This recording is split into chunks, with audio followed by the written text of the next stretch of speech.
Yo, welcome to another episode of the Superkick podcast. I'm your host, Ringside P. I hope you guys enjoyed the Royal Rumble. I sure did. Before we get into the aftermath of the Rumble, let's take a look back at some of the events from Raw and SmackDown this past week, and then I'm going to get into the Rumble, results and whatnot, and my thoughts about things. So let's go. So I'm going to kind of keep the recap kind of short, since the majority of the stuff is about the Rumble. But one of the big headlines for the past week was Seth Rollins' injury and his future and how it's going to impact WrestleMania. And he came out and he seemed like he would probably be ready for Mania, but still kind of unsure. It was a good sight to see him at the Rumble, cheering or whatnot, or just watching along. Usually, I guess when the superstars usually have a big injury, a major injury, whatever, they usually have surgery like the following day or later that week. So it was surprising to see that he was there. So maybe the injury isn't as bad as we all was kind of led to believe. And maybe he might still be at WrestleMania, but only time will see, time will tell or whatnot about that. But if he is at WrestleMania, it still be a good thing. Now his opponent, we don't know yet. But I don't know, man. WWE still got some time. We still got the Elimination Chamber. So hopefully he will be main eventing night one and will have an opponent worthy of night one for him to main event against. But like I say, I don't know. What do you guys think? Do you guys think that Seth is going to make it to WrestleMania night one or whatever? And who do you guys think his opponent will be at WrestleMania if he end up making it to WrestleMania? Let me know. So as far as I try to avoid leaks and the dirt sheets and stuff like that on social media, when you on social media, especially you following pages that do wrestling content, it's hard to avoid these things. So, and it sucks because they kind of ruin it does, well, at least for me, because I want to go into the Royal Rumble or event surprise and not knowing what's going to happen or have any idea what's going to happen. But some of the leaks put a damper on that for me. There was one leak that was saying that Gunther was going to win the Royal Rumble, and then he was slated to beat Seth Rollins at WrestleMania night one. But so seeing that, I was like, man. Then watching the Rumble, I was like, oh well, kind of know that Gunther's going to win, And then there was another thing about Cody Rhodes, that he wasn't going to win the Rumble or main event WrestleMania at all. Which, even though I didn't want him to main event WrestleMania, even I didn't want him to go against Roman Reigns at WrestleMania. I'll say that. I have no problem with him being at WrestleMania or wrestling against Seth Rollins or something like that. But I just didn't want to see the same match that I saw last year, even if it came with a different outcome. I don't want back-to-back matches to be the same for WrestleMania. I'm tired of that. We got like Brock versus Roman like 3 years in a row. So I didn't want to see Cody versus Roman again. At least not this year, So that was another leaks that I saw. The other one was more like sports theme content or writing implemented into like storylines in the creative process in WWE. That's kind of interesting, but I still don't know how it's going to really play out. I mean, could be tight. It could be dope to see something like that. Maybe they bring back like a ranking system, which I kind of think that they do need. So it kind of helps the fans or the audience see that a guy is actually on a hot streak, or he's performing well and he's winning matches or whatnot. And actually, like, winning matches means something again in WWE, and not just, oh man, you can lose a bunch of matches and all of a sudden have a title shot or something like that. But yeah, I wasn't really feeling the leaks this year. Like, sometimes in the past, I think I would look at the dirt sheets just because I wanted to see maybe the thinking behind certain things, not necessarily the outcome of matches, but just how they came up with certain outcomes or how they came up to do certain storylines or whatnot. Just like I said, just a creative process, but not so much wanting to know what surprises was going to be there, or like how a match was slated to end. But how do you guys feel about leaks going forward? Are you guys actively looking for leaks, or do you try to avoid them at all costs when there's a big PLE coming up in the future or whatnot? Let me know what you guys think. Also, I just want to point out, hey, Nikki Cross, man, I see you. We all see you. What's going on with Nikki Cross? He's popping up in random places, in the background, in the distance, staring off into space or staring at something. I'm interested to see what will come about that, if anything.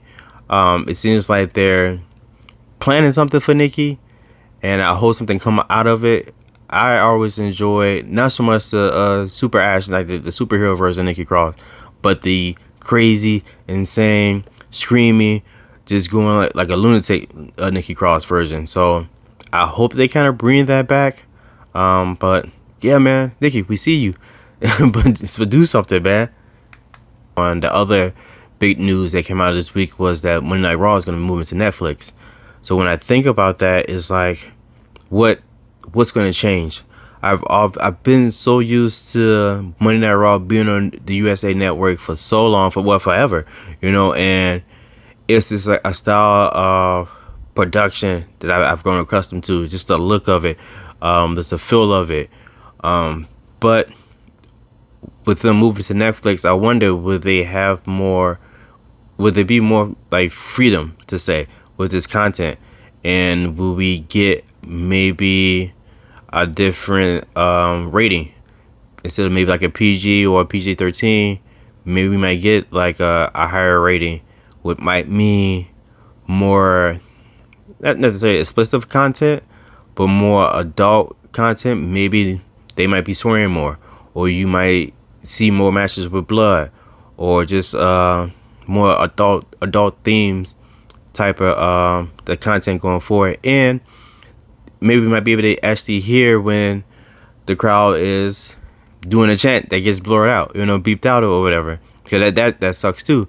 The crowd adds to the production of everything, to the feel of everything. So if you're watching the show and the crowd is dead, it's like, man, it's kind of boring, because the crowd adds to it. It's probably one of the factors of watching WWE, at least for me. There's a chance in everything, and participation for everything. So I'm kind of excited, but I'm also kind of nervous to see what's going to happen with Monday Night Raw being on Netflix starting next year in January. Are you guys looking forward to that? Would you guys rather it stay with USA? But I don't know, man. We ain't got no choice, right? So we just gotta kind of deal with it. But January 2025, we're gonna see Monday Night Raw on Netflix, man. So before we switch into some other topics, what is the SmackDown? I want to get into the Superkicks of the week. The superstar who had the Superkicks of the week is the one and only, the man, Becky Lynch, who came out in some Jordan 4 special edition craft photons, looking dope. Man, at least I think they are the craft photons. I was looking at them and popped up, and it looks very similar to what she had on. It was kind of hard to get a good view of them just through the movement, and the camera don't necessarily focus on what shoes they got on. It's usually just the upper body and faces or whatnot. But like I say, man, it's always great to see these superstars put an outfit together, and where fashion meets wrestling, and just two different worlds combining, and just into just dopeness, So it's nice to see. But yeah, man, the craft photons, Becky Lynch, superstar with the super kicks of the week. Did you guys like those? Do you guys have those? I think they came out, want to say 2022, if I had when I looked correct before. But I don't know. I'm not too big of a fan of the Jordan 4s, and some colorways they're nice. Sometimes they're not as comfortable for me. I really do prefer like either the 11s or like the 5s, and even like the 1s to a certain extent. But yeah, let's go Becky, the man, superstar with the super kicks of the week. So another thing I want to start is the match of the week. So it'll be one match that stood out to me between both Monday Night Raw and Friday Night SmackDown. So this week, for me, it was Chad Gable versus Ivar. Surprisingly, way better than I thought it was going to be. Even though both of these guys can go, it was just like it seemed like to be a difference of like styles, you know. But man, Chad Gable always been a great wrestler. He might not get the shine that he needs, he should get, just because he might be into like this a role that makes him be a little more comical. But we was able to see him put on the show when he was going against with Gunther, you know, a couple of times, and now against Ivar, put on the show again. And like say, Ivar always been going.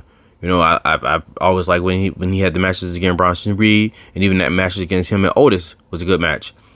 I think just between just going back and forth, and also what I liked before was when I was telling you guys how the angles and stuff, we seem to get more angles in wrestling, and it sometimes we see the process. We see the guys communicating with each other or whatnot, or you might see them not hit a move like it should hit a move, you know, just because the wrong camera angle. But when I noticed when I was watching Chad Gable versus Ivar was the production, the camera angles were on point. Like they wasn't missing a step. It was just like at every time they was supposed to switch the camera, they did, and it matched perfectly with the flow of the match.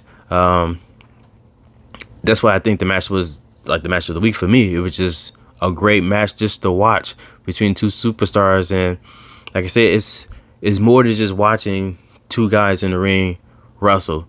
You know, you have a whole production behind it with the announce team, and then like I say the cameramans and whatnot, and everyone hitting their spots, and like I say, and just the timing and production was great in that. So for this week for me, Chad Gable versus Ivar, match of the night, with match of the week. And Ivar won that match with a little help from Valhalla screaming in Chad Gable's face. But nonetheless, I'm hoping to see more of that. My cat is jumping into my show. But yeah, match of the week, yo. What do you guys think? Did you guys like that match? Did you guys have another match that you think was the best match of the week? Let me know below. Comment below.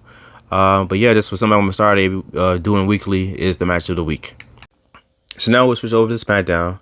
For me, not much really stood out to me besides that we got new tag team champions with the Kabuki Warriors, which I kind of was hoping that was going to happen a few weeks ago.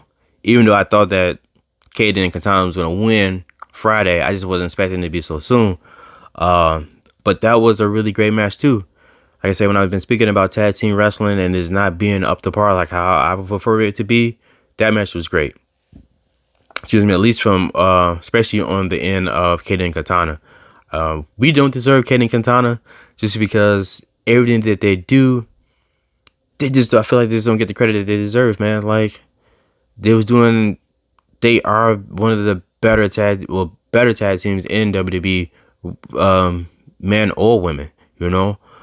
The cast stand, you know, the party over, just everything that they were doing, they just in sync, and it seems like that's when I see a tag team, that's what I expected to see from a tag team. Tag team moves, moving together, fluid, just great, man, just on point. So it's unfortunately that they lost, but I'm hoping that we get to see more of them coming up soon and just weekly, and just be one of those prominent figures, teams in the tag team division going forward. It's much needed to see them, even though they might be undersized and maybe they might not be what we're used to seeing from wrestlers or superstars or whatever the case may be.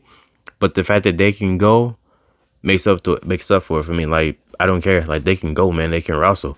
And that's all I really want to see is just a great wrestling match at the end of the day.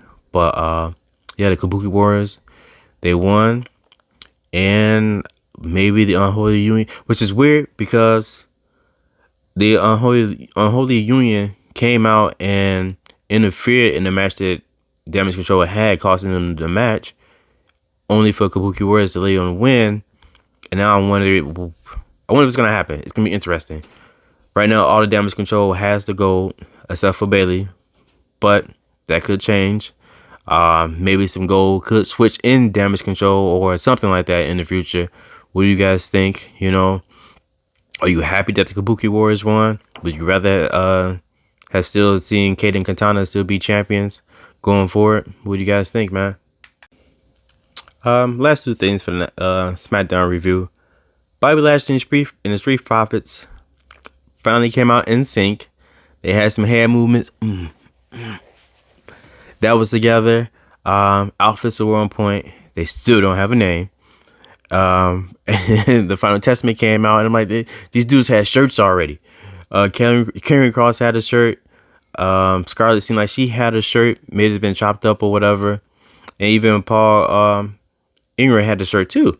And I was like, man, these dudes had a name, got a shirt like the following or the second week later. Got shirts, and Bobby Lashley and Street Profits don't have anything yet. But like I had thought, like they got pretty much squashed in a little face-to-face off in the middle of the ring. Then there was some stuff that happened in the Rumble between both of those guys or both teams or whatever. And I don't think the Bobby Lashley and Street Profits are coming out on top of this one. They keep kind of hinting at or dropping the word the pride in reference to the three of them, but I really don't hope that they go in that direction with that name. I hope they find something else to name these guys here. But yeah, that was one of the things I also noticed. So maybe we're moving in the right direction, that the Bobby Lashley and the Street Profits got like, in sync together or whatnot. But who knows, The other thing from SmackDown that I took away was that, man, the speech that Paul Heyman gave Jimmy Uso about entering the Royal Rumble always made me want to enter the Royal Rumble.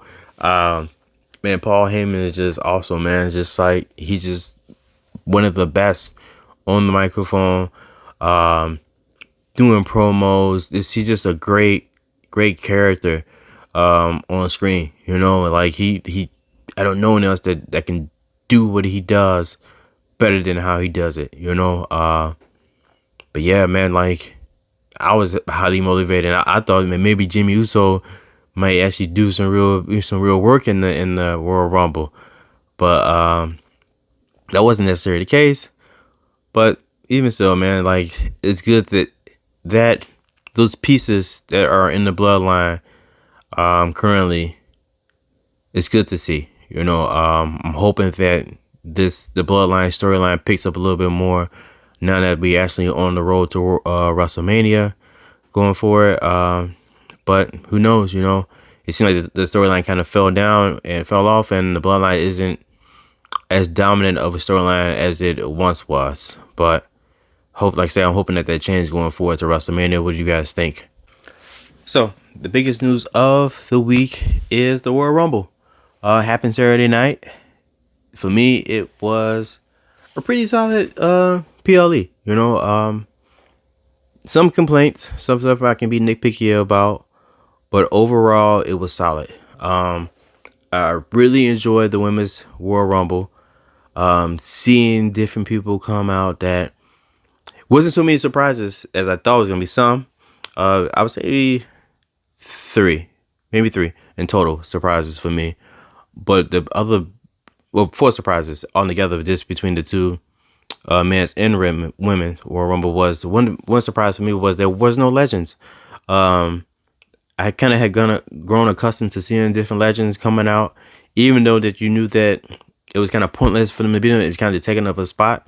So it was good to see that mainly all of the spots were for current superstars of WWE, and seeing people get the time and be able to shine on this big stage like they probably wouldn't have been able to in previous years, just because legends was coming through and coming back for that one other pop, again. But like just doing the women's Royal Rumble match, Jordan Grace from TNA, came out, Naomi returned, and it was just like awesome to see this, just the feel, and the ladies, they put on a phenomenal match, throughout the night. And we finally got to see Jade Cargill come out, and she came out to a big pop, bigger pop than I expected it to be. But nonetheless, it was, I think, well deserved. Even though we haven't seen her in the WWE yet, they announced that they had signed her a few months back. but still we haven't seen anything with her, or at least in the ring, wrestling like that. You know, we get her popping up with different shows or whatnot, a little bit of promo stuff here and there, but she got in the Rumble and she did her thing, tossing out Nia Jax by herself. Is yo, she looks like an action figure, man. Like she's built like the old school X-Men cartoon that I grew up on, like Storm and like Roll and Jean Grey. Like she just has a physique that's just phenomenal, man. Like she's dominant. So I'm excited and hyped to see what they have in store for her.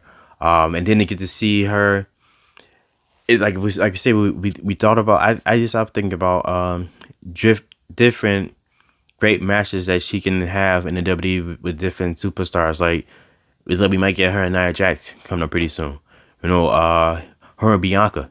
You know, that's gonna be something. Even her and Rhea Ripley, maybe eventually one day. You know, just the potential for her is great. You know, there's no ceiling for her in WWE. I feel like, you know, and it's just great to see, like, not just her, but like Naomi, Bianca, Nia, just these different women of color out there just doing their thing and shining, you know, and it's taking over. So it's awesome to see. It's I feel like this might be one of the best rosters that WWE has as far as like women superstars currently. I was only missing one piece, at least to me, it's Sasha Banks. So maybe one day that she might come back, and then I think that this division will just be unstoppable, man. Even like with a healthy Charlotte, you know, coming back too. So I mean, she's on the show. So just think there was no Charlotte Flair or Sasha Banks in this Royal Rumble, and this Royal Rumble still was great for the women, you know. So what did you guys think?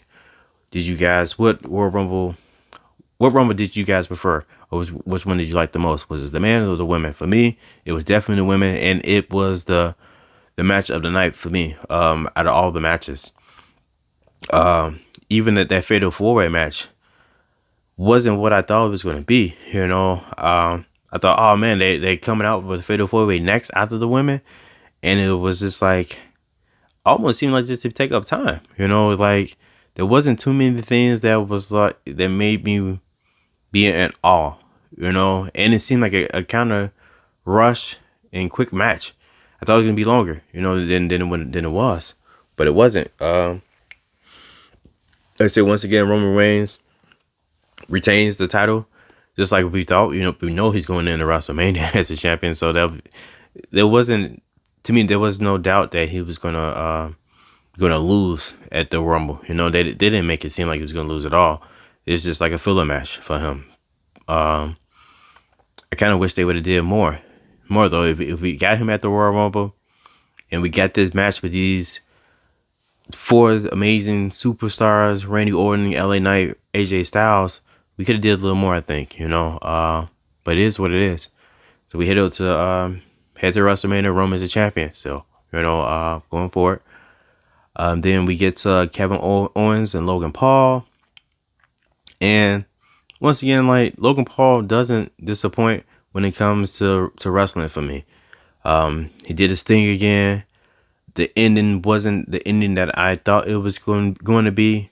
But once I saw that they advertised him for the Elimination Chamber, I kind of figured that Logan Paul was gonna somehow win the match against Kevin Owens.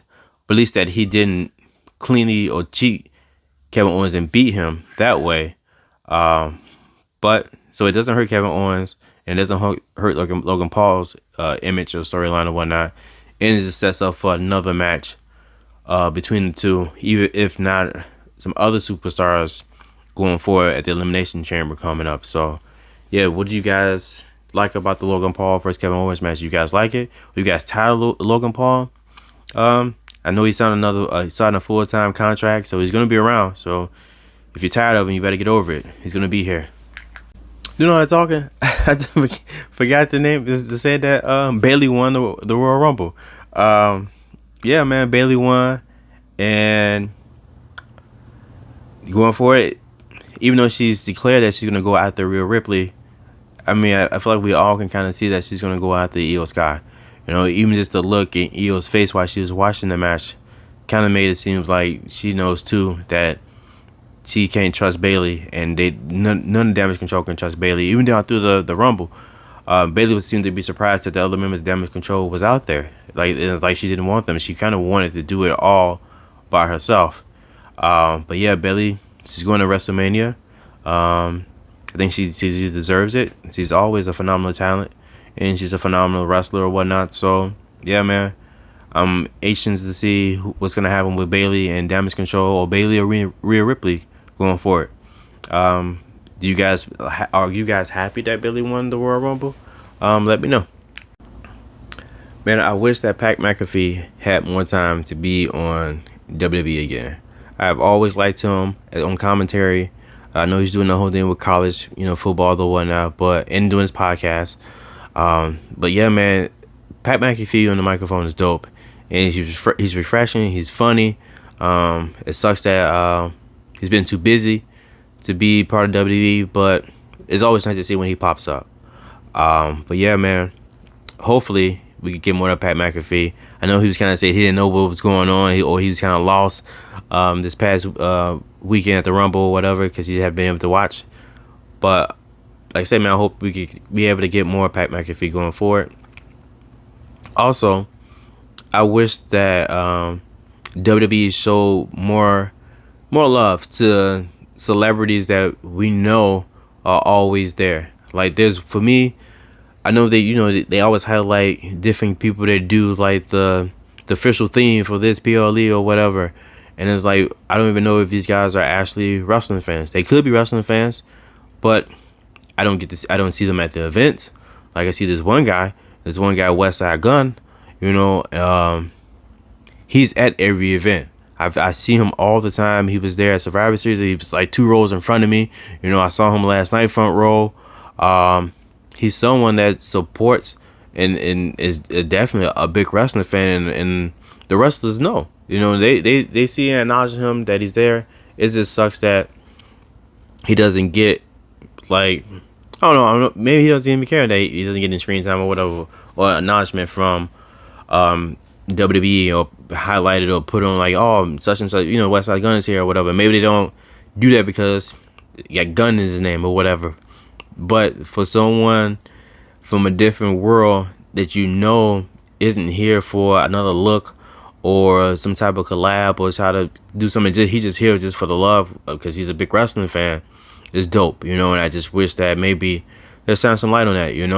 How often do you get to see something like that? At least I've been so used to seeing WWE portrayed as just like rock in a sense, or a pop, and we know that rap culture or hip hop culture is big into wrestling or whatnot.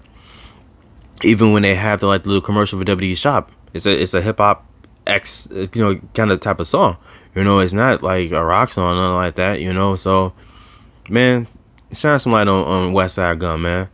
Boom, boom, boom, boom, boom. And now we're gonna head to the Men's Royal Rumble match. The kickoff of it was great. We had Yeet versus No Yeet, Jey Uso versus Jimmy Uso, and I was hoping that they was gonna do something that was gonna set up a match between the two brothers at WrestleMania.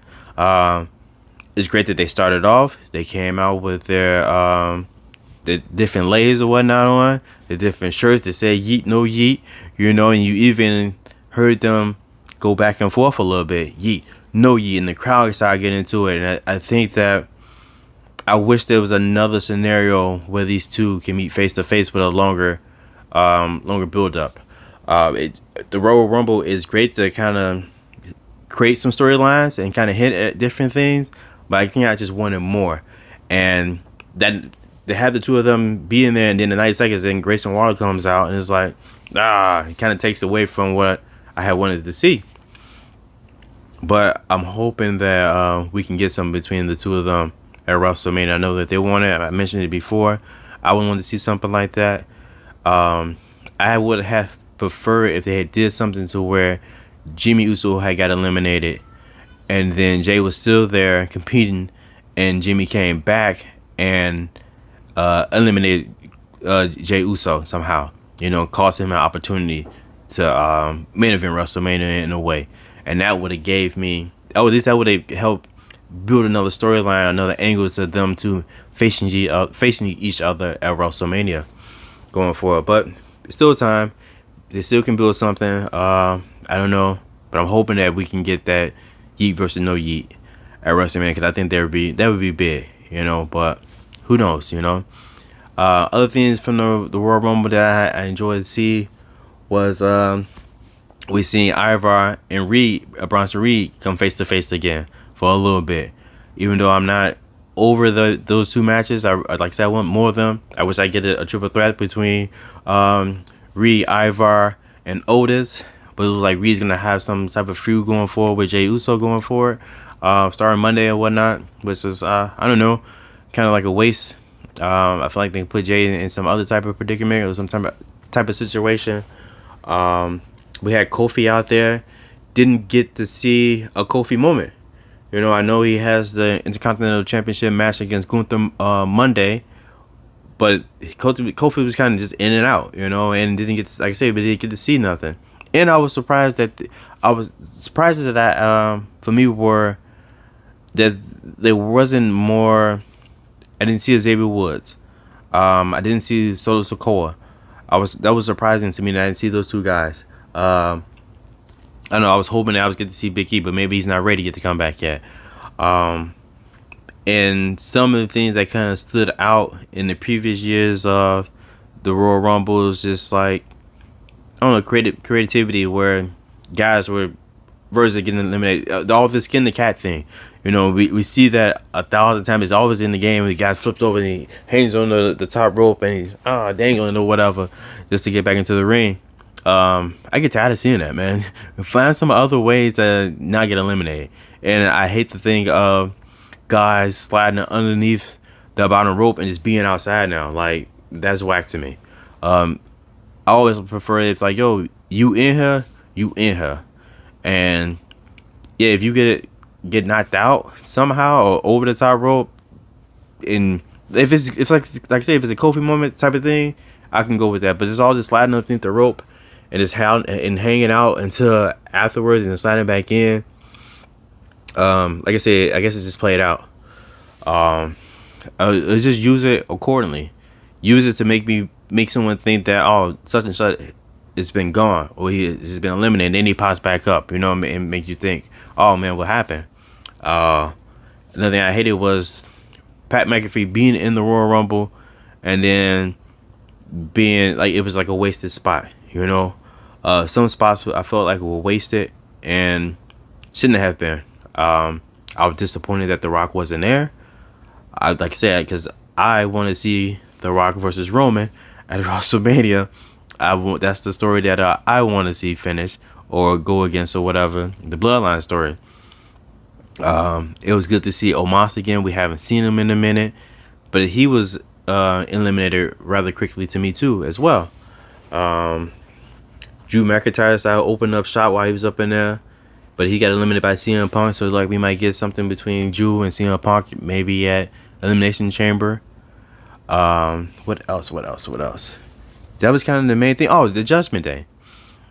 The Judgment Day was in there. At least Dominic was for a hot minute. And he was, in there competing and whatnot. And you see Finn come out.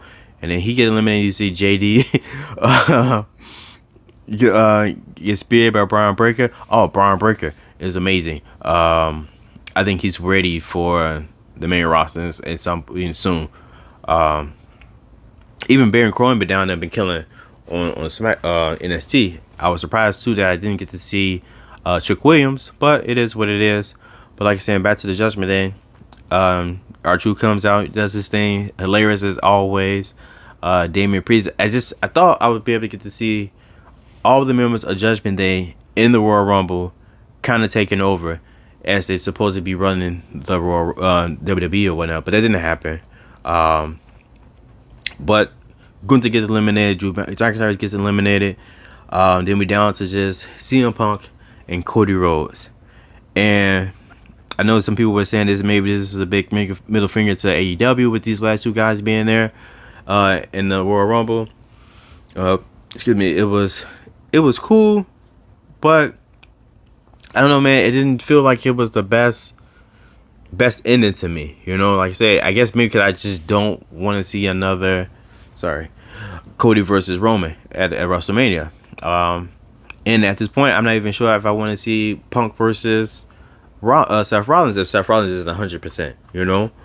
But Punk gets eliminated, and your winner for this year's 2024 Royal Rumble is Cody Rhodes, and he immediately points at Roman Reigns in the crowd in the skybox, and saying that he wants you, and Roman reacts or whatever. But I'm hoping that he's just pointing up there, and because it seemed like Seth was also in the same like area proximity of Roman, and it seemed like there was like almost like side by side, kind of like this, and Cody wasn't really.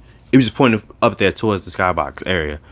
So could he still go for Seth Rollins? I don't know, but it seems like everything's pointing at him and Roman Reigns again for WrestleMania. But yeah, man, that's kind of my take on it. All in all, like I say, it was a good Royal Rumble. I didn't hate it. There's things I really loved about it. Some things, I say didn't really like about it. But what do you guys think? Are you guys excited for the road to WrestleMania? Did any of you guys buy tickets now that the Royal Rumble was over, and you're like, yo, now I'm buying my tickets for WrestleMania. I'm down to go. Let me know, man. Make sure you like, subscribe, comment, share. As always, I appreciate you guys. So I was doing all that talking, and I almost forgot about the end of the show. And I forgot to tell you about the contest I've been telling you guys for the last couple of weeks. So the contest is showing my appreciation to all my subscribers, all you guys that engage with me, all you guys that comment, you guys that like, everything, you guys that share my stuff. So I wanted to do a giveaway. So I'm gonna do the contest for like 2 weeks. So 14 days starting today. This is gonna drop Monday.